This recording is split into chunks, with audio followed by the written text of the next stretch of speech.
mushrooms can be used for a wide variety of things: cooking, building materials, biofuels, and more recently, even psychological therapy. But what if we told you they might start being used for modern computing? When you think about it, the hit video game and TV series The Last of Us has one of the most disturbing concepts in the history of fiction. Cordyceps is a real-life fungus that infects insects like ants, turns them into zombies, and makes them compulsively climb to high spots so the spores spread further when the fungus bursts from the top of the ant's head. In The Last of Us, that fungus has adapted and can infect humans.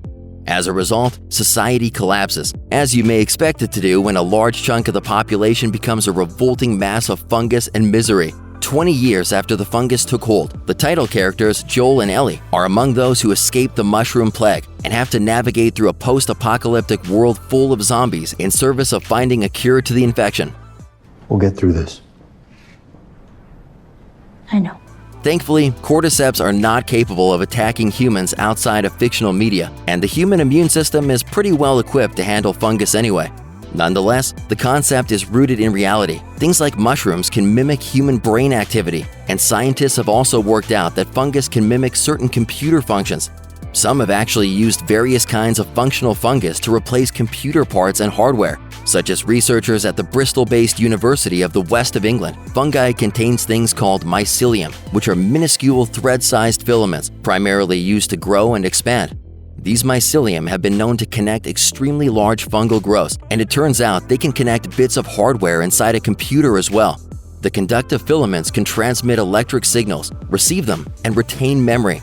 Because of this, they've also been used to replicate components like a computer's processor and RAM.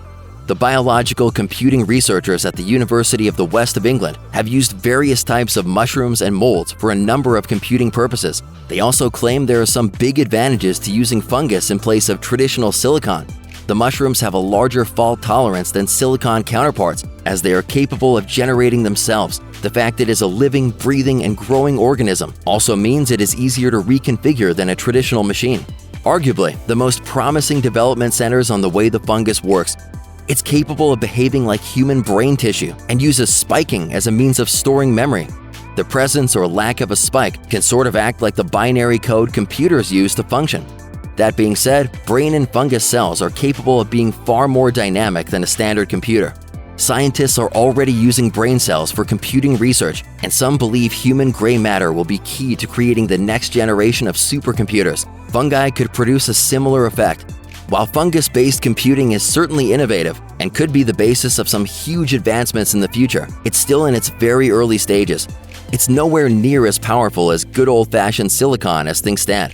It's also the product of research being conducted in a university lab, so you can't exactly head to Best Buy and pick up a Portobello processor or a Morel motherboard. Speaking to Popular Science, Professor Andrew Adamatsky, who leads the team that is looking into mushroom-based computing, said, "Right now, it's just feasibility studies. We're just demonstrating that it's possible to implement computation, and it's possible to implement basic logical circuits and basic electronic circuits with mycelium.